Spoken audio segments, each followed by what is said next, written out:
Hello, Billy Reeves here. Welcome to the K-Scope podcast. I trust and hope you're well. In this episode, new music from Jonathan Hultén, more from Gazpacho's new album Fireworker, some White Moth Black Butterfly news, and also some news from the Pineapple Thief camp. Plus, a chat with the hippest musician in Britain right now, Catherine Anne Davies, professionally known as the Anchoress, the album that sat atop at number 1 on the iTunes chart on the week of release. This is the title track, The Art of Losing.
Anchoress, The Art of Losing. Number 1 on the UK iTunes chart, number 5 in the UK Independent chart, number 7 in the UK Vinyl Sales chart.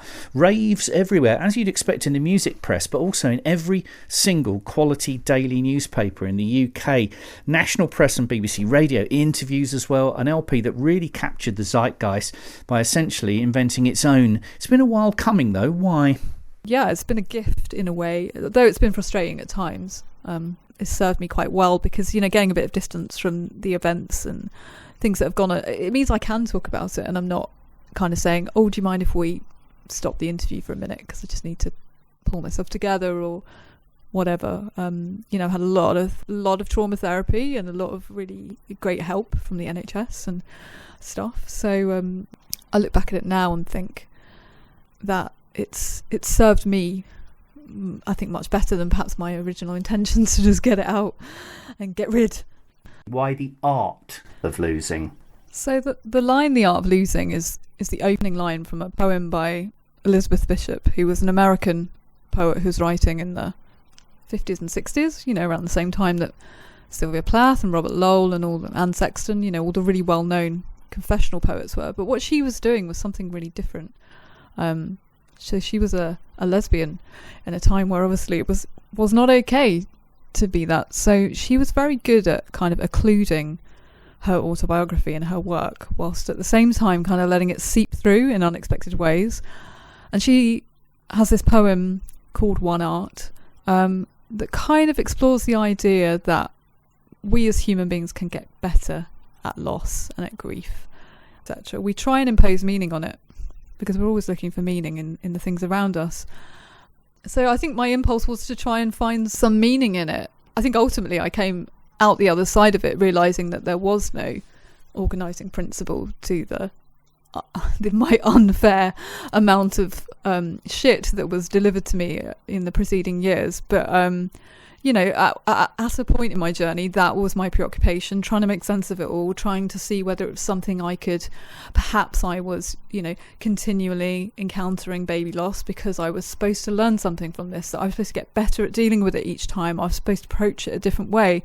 And so this poem, The Art of Losing Isn't Hard to Master, is about revisiting all these various losses, from lost keys to lost houses to lost lovers, and she kind of tries to just equate them all on the same level.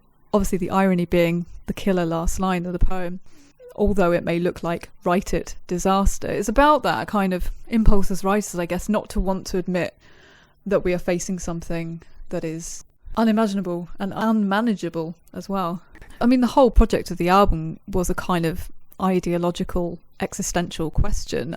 I think, you know, a lot of people reacted to the record that have heard it kind of saying how surprised they are about how it's not emotionally grueling, and it's not, you know, from the write-up you're thinking, oh my god, it's going to make me feel bad to listen to this. But I'm much more influenced by records such as, you know, the Manic Street Preachers' Holy Bible, that's more of a kind of an intellectual probing of these dark issues. I think that's a really different artistic endeavour, and I wasn't interested in just spewing up on the pages of the book you see on the front cover, because that's not what you're getting. I'm you know, even from the debut album of the Anchoress, I quite plainly said I'm not interested in confessions. I'm more interested in the fictive, and I think how that's developed on the second album is my interest in probing these really dark and challenging themes and their kind of broader universal resonance. It's not about me. There's a certain commerciality to the songs that you chose as the singles. Show Your Face and the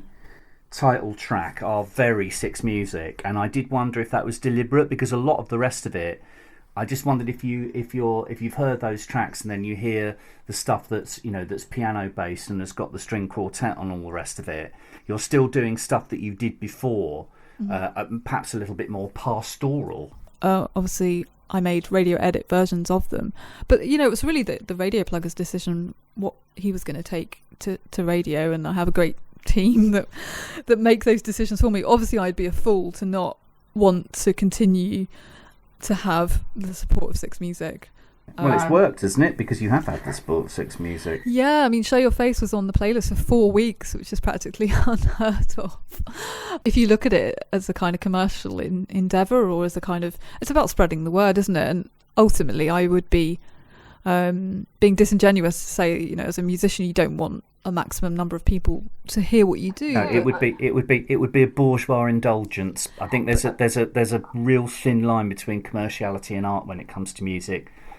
Yeah, and obviously for me it's twofold. One, it's about the artistic challenge of writing something that can translate to you know, a larger number of people, but also, especially at the moment, I could not have foreseen this, that having made a record about loss, I would be potentially connecting with all those people who have lost, and how, as a society, we're being forced to confront our own mortality on a daily basis in a way that I think that's unprecedented for our kind of modern civilization. So inevitably, of course, we've got to move on to James Dean Bradfield and getting him involved, which is also a fantastic commercial decision, but also an amazing bloke. I met him once, and I liked him enormously because I was quite nervous about meeting him, and I liked him hugely. What's he like?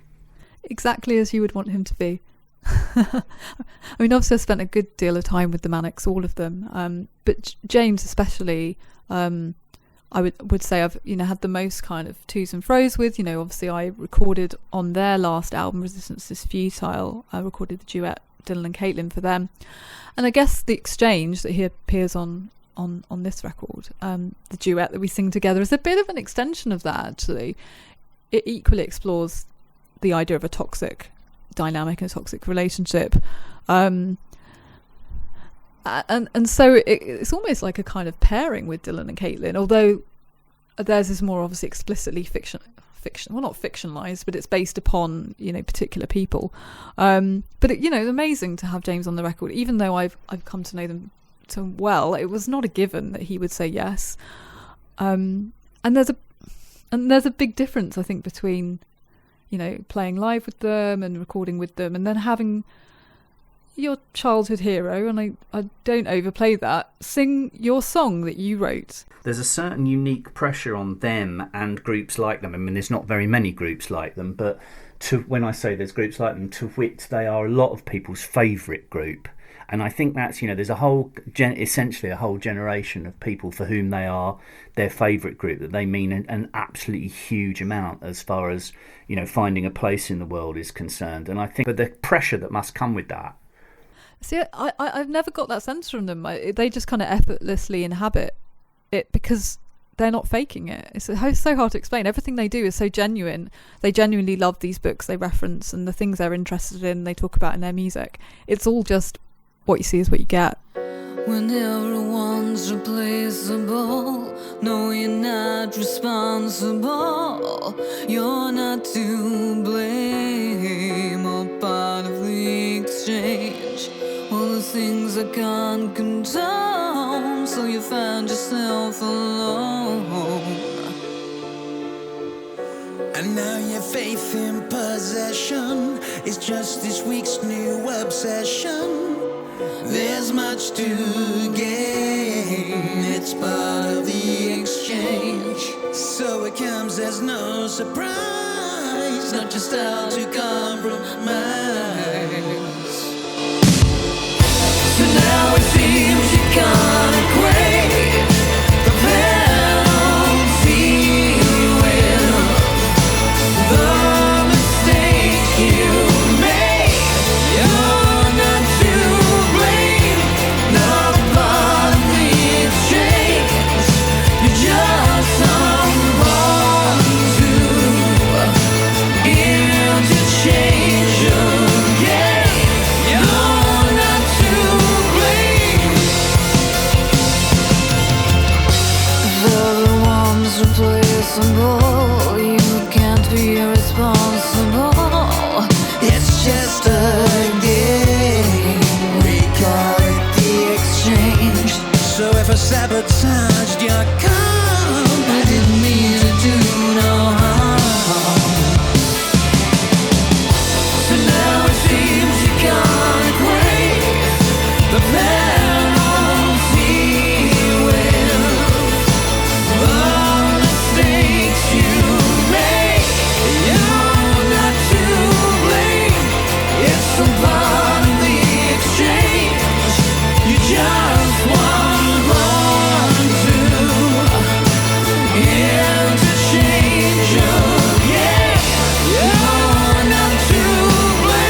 part of the exchange. You're just one ball through. Here's your change again. You're not to blame. When everyone's replaceable, no, you're not responsible. You're not to blame. All part of the exchange.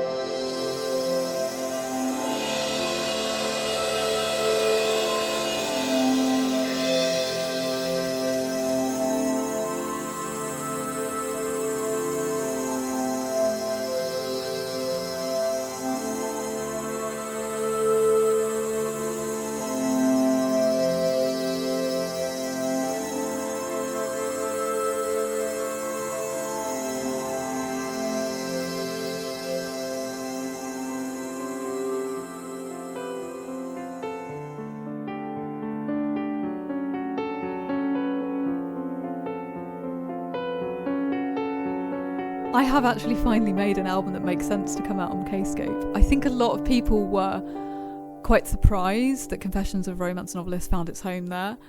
And I feel confident that people will listen to The Art of Losing and understand my version of art rock prog that's in that kind of lineage of Kate Bush and Peter Gabriel. And though I think it'll make a lot more sense now why I am part of the kind of Kscope family. What's the future, post-pandemic for the music industry? Are you going to be able to play it live? Where do you see the future of the recorded and live music industry? Well, we have a show booked in at the Queen Elizabeth Hall. I anticipate that probably being moved, and I would rather it was, in a way, because I'd rather do it properly and safely. But I'm really lucky. I have a home studio. I'm able to keep working. I'm producing and co-writing with other artists remotely. We live in such a remarkable age where you can do that.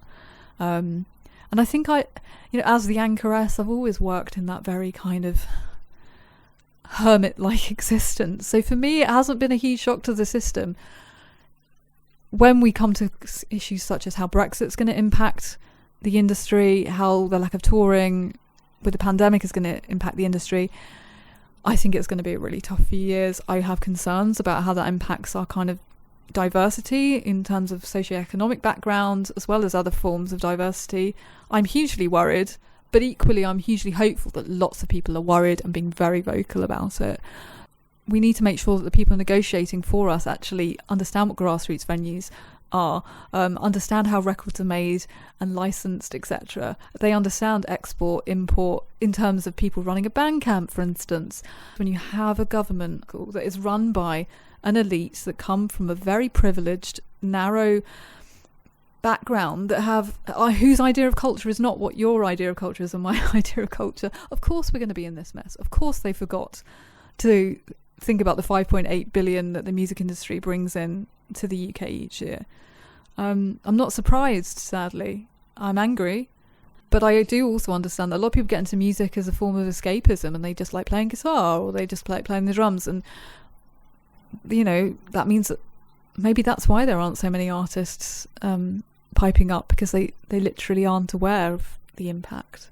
I am liking the re-energizing of political consciousness in a whole generation of people. We need to start teaching critical thinking at school again, not accepting what you're told as a given. It's nice to have a political conversation. I've had quite a few of them recently.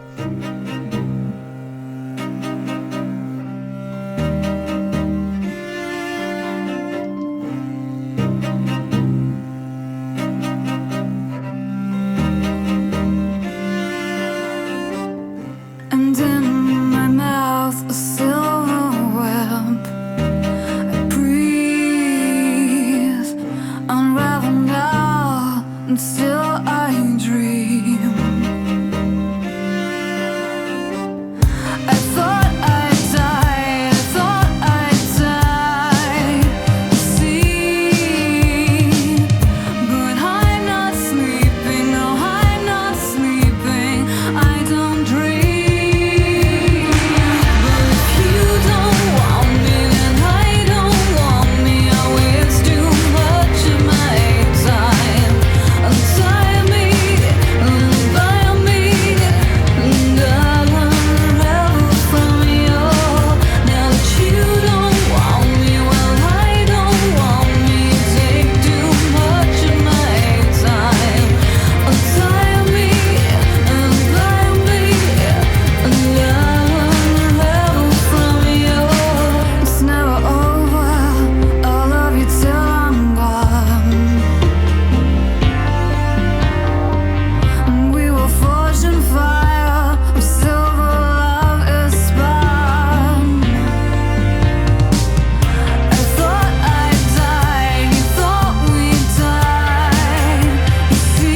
The Anchoress, that is entitled Unravel. Before that, you heard The Exchange featuring James Dean Bradfield from the Manic Street Preachers. Before that, the title track, and there are a handful of gold vinyl copies left. My thanks to Catherine Anne Davies. Gazpacho, the brand new video for Clockwork, is up now, produced and animated by the brilliant Miles Scarrin of Crystal Spotlight. She died the day of Memorial while the train would depart, close to midnight, lonely passenger. The Clockwork uranium factories and the time held burn the night away. And now she is ready to come back again.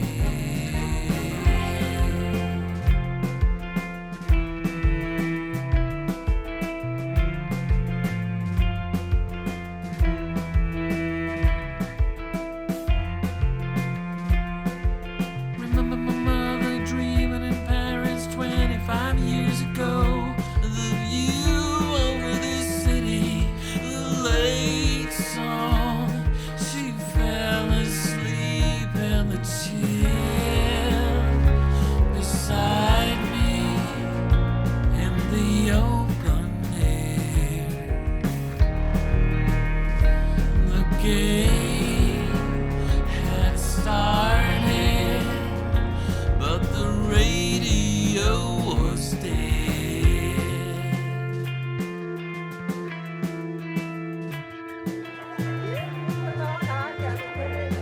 Remember the seven shields in Paris 25 years ago. To call her at a later, call her at a later. Remember the seven seals in Paris 25 years ago. Broken elevator, broken elevator.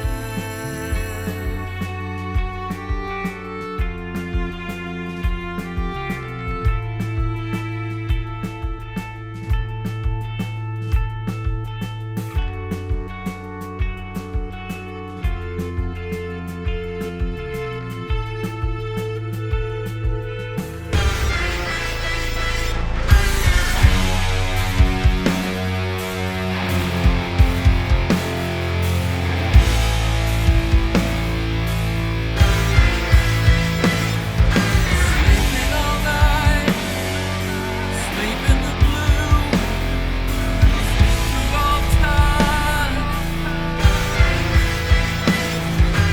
Tunnel deep, see the divide breaking inside. Sleeping all night, sleep in the blue, sleep through all time. Tunnel deep, see the divide breaking inside. Sleep through all time.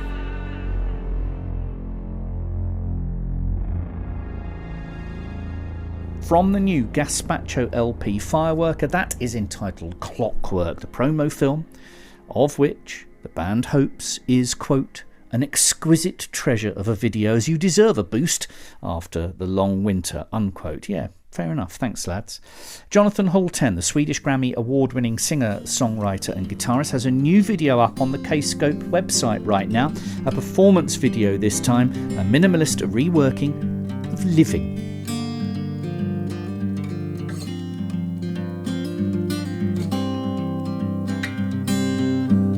In quiet suspension,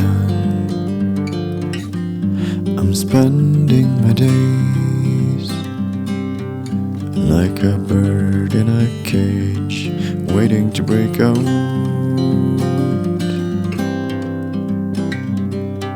Sometimes I've tasted freedom like it is, like it sounds. And in those special moments I find all that I want.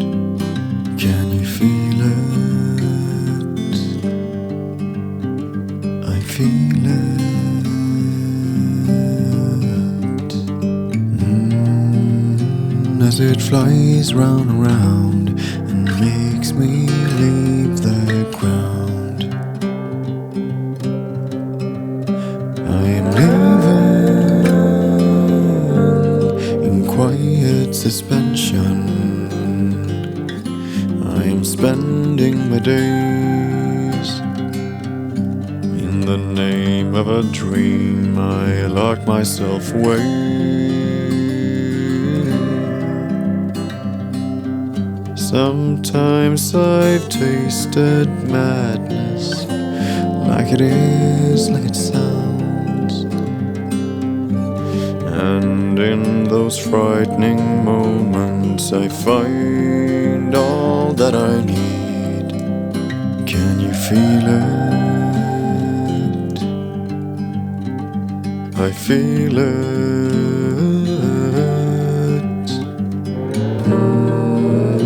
As it flies round and round and makes me leave the ground. I am leaving.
Jonathan Hultén with a new version of the song Living. Check out his beautiful debut LP, Chants From Another Place.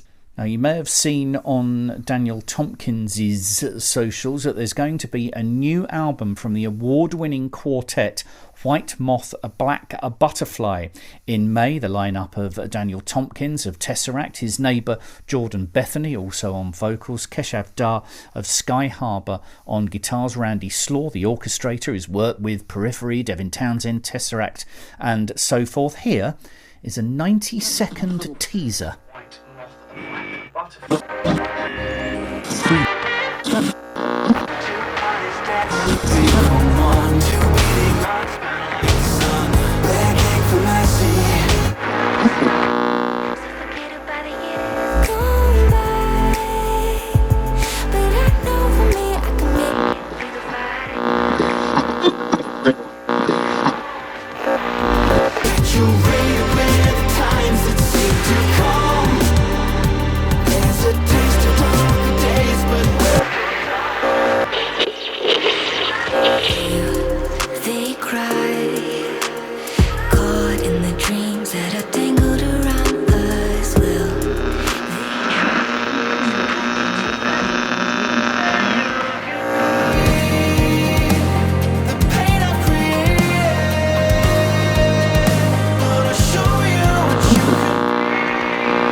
White Moth, a Black a Butterfly teaser for the new LP, which will be entitled The Cost of Dreaming, which is available to pre-order now and is released on the 21st of May. Also coming up imminently, the new Kscope 2LP vinyl edition of Marillion's acclaimed 2007 album Marbles. And on the 30th of April, Osric Tentacles Vitamin Enhanced, a 6-disc earbook reissue. And on the 16th of April, the Pineapple Thief released the earbook of the Soord sessions. So to celebrate that, let's end this podcast with the latest single to be clipped from the Soord sessions volumes 1 to 4. You can see this on the Kscope YouTube channel. This is The One You Left to Die. See ya.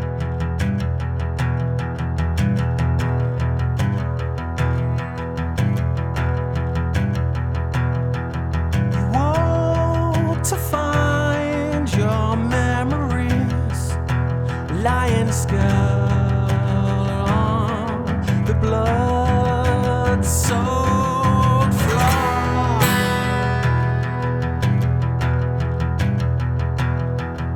Something happened while you slept. You raised the demons and they wept as they lost control. You lost control of you.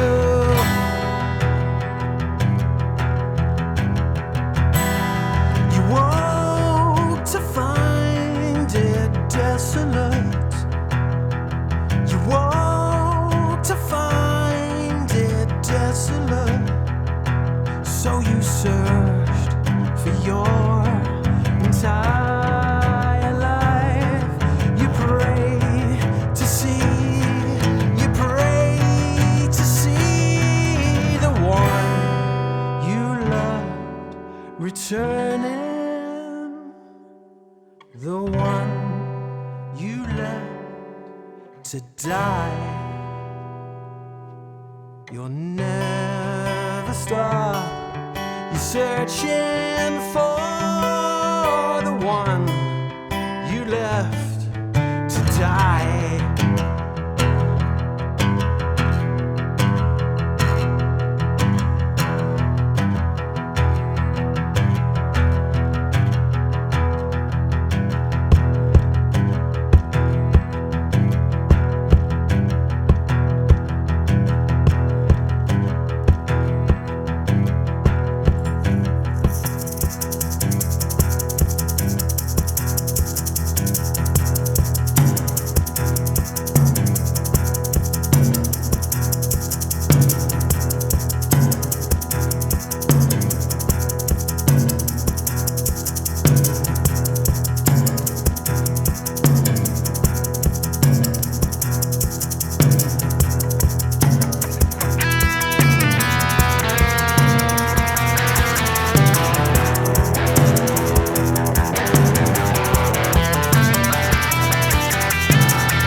you loved returning,